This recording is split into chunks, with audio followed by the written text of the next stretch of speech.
皇上就像开盲盒一样期待着掀开被子，而女人又娇嗔地喊了一声皇上，顿时让大猪蹄有一股心动涌上心头。可女人得宠后却遭到了华妃的针对。沈贵人恃宠而骄，藐视皇后，本该杖责30。女人没想到自己与世无争，却依然逃不掉被二把手欺负。沈眉庄如同自己的名字一样诗情画意，又拥有沉鱼落雁之貌和出身大家闺秀，但是上天也同时给了她最杀人的情字，让她一生都在爱恨情仇当中不能自拔。而风华绝代的她，又是多少人的意难平。当皇上询问她为何喜欢菊花时，她2句诗又正如自己的一生：宁可枝头抱香死，不曾吹落北风中。臣妾喜欢他的气节。你读过的书不少。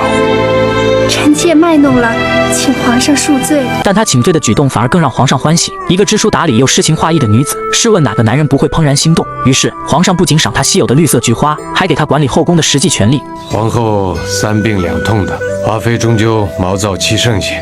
朕喜欢你稳重，以后就能帮朕料理6宫的事。然而内务府把菊花端给梅姐姐时，华妃却以为这又是皇上的恩赐，而且奴婢还在疯狂地拍着马屁，愣是直言皇上把贵妃娘娘宠上了天。既然是送给本宫的，那便让他们停下来。这菊花存菊堂的。等得知真相后，华妃气得马上口吐芬芳，而奴婢更是吓得连忙自扇耳光。可华妃回宫后依然不觉得解气，立刻派人把院子里所有的菊花搬走。同时华妃也开始记恨起梅姐姐。接着在第2天的晨会上，华妃硬是第一个早早的来打卡签到。然而梅姐姐却在半路上遇到了意外，只见公公假装跌倒将水泼到她身上，于是梅姐姐只能回宫重新换衣服。像她这么好的女子真不该卷入宫斗，应该从5、8同城找个舒心工作安稳度日。也不知华妃是否故意延缓她去请安，或者皇后借华妃的手去敲打梅姐姐。总之他们2个人是死对头，但共同点都不想皇上独宠任何人，只不过是华妃直来直去，而皇后却是笑里藏刀罢了。偶尔一次没有什么的。皇后娘娘果然体恤。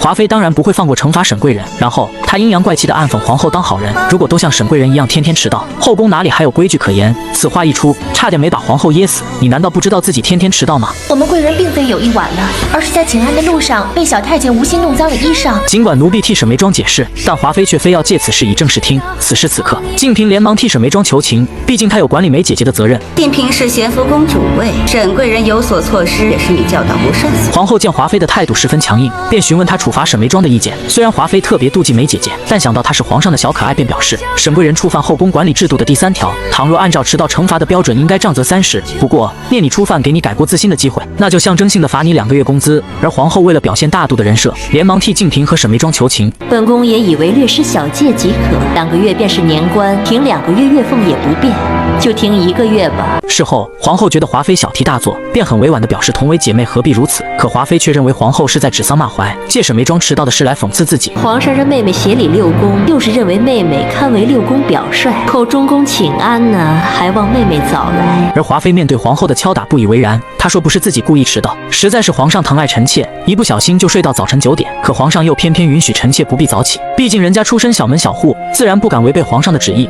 你我同为皇上的人，自然一切以皇上为主。另一边，甄嬛为避免卷入后宫争斗，她一直对外称病不参加任何活动，即使重大的宴会上她也没有出席。然而为了推动故事发展，导演让甄嬛欣赏红梅雪景的时候，怎料微醉的皇上却被一个动听的声音吸引。与此同时，17王爷刚好来到此处，从此甄嬛和皇上以及果郡王的故事拉开了帷幕。